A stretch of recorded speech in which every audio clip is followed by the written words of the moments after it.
So yun, sa mga iba siguro na mapapansin nyo na, or alam nyo na para sa itong video na to, since nakita nyo naman sa thumbnail ng video or ng YouTube. So mapapansin nyo siguro sa iba na nakakilala sa akin sa Facebook, sa mga club, Big Body Club, sa mga groups. So recently, na-post dun si Sendo na for sale. Yes, for sale, and walang kumuha sa kanya, so for parts out, wala pa rin. And yun, selected people lang yung napagbenta ko ng parts. So yun nga, tinigil ko na muna pansamantala yung pagpa-project car.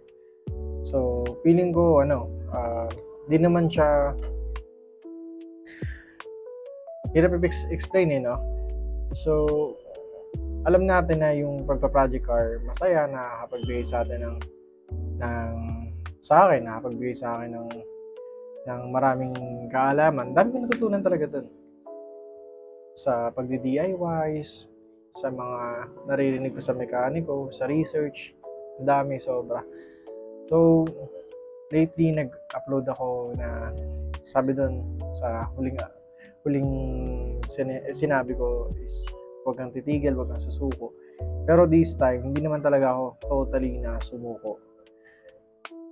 Hindi lang talaga siya, siguro hindi lang siya priority ko this year, or hindi pa naman talaga ako totally susuko kasi alam ko, may darating pa rin na time na babalik ko dito ako sa pagpa-project car. Positive ako, naniniwala ako na soon babalik pa rin ako sa pagpa-project.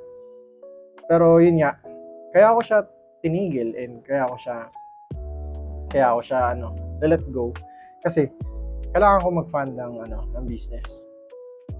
So nung nagpa-project car ako, medyo hindi tuloy-tuloy, hindi ko nasusustain yung expenses para sa project car, yung mga gastusin. So ngayon, nag-fund muna ako ng business para nang sa gayon, pag bumalik ako sa pagpa-project car, tuloy-tuloy na. Hindi na paputol-putol. And parati na ako may upload. Parati na ako may upgrade. Parati na ako may binabago. So, yun nga. Hindi pa naman to yung end ng channel ko. And tingin ko, hindi pa naman to yung end ng channel ko. Pero mag-upload naman ako tungkol naman dun sa sinasabi kong business na finand ko. So, yun. For the meantime, sinantabi muna natin yung pagpa-project car.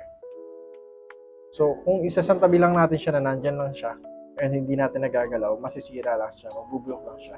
So, ginawa ko, hindi ko siya nabenta ng buo, pinarts out ko na lang. Binenta ko yung interior ko na SE Limited. May nakakuha naman, taga Pangasinan.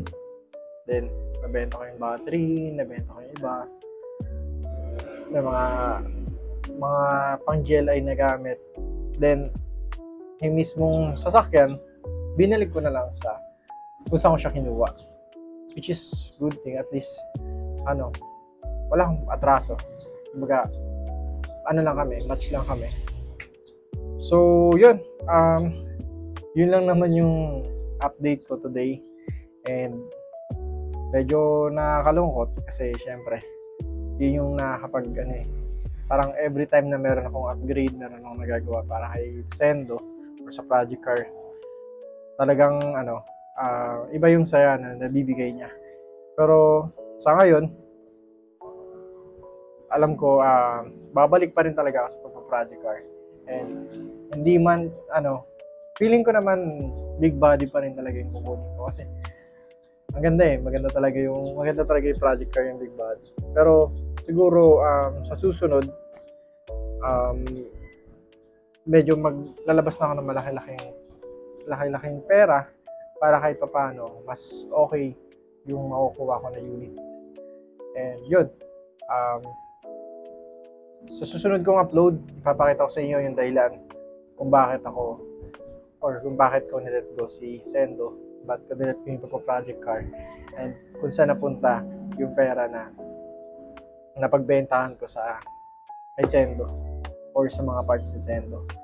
So, yun lang. Sobrang marami talagang ako natutunan doon. Sa totoo lang. And habang ginagawa ko yun, nag-enjoy ako. Yun lang talaga, bukod sa time, nahirapan ako magbigay ng time. Yun talaga buhay. So, see you sa susunod nating kabanata or sa susunod na i-upload natin. And bukod dun, see you soon sa susunod nating ipa-project. So, yun lang. And salamat sa panonood.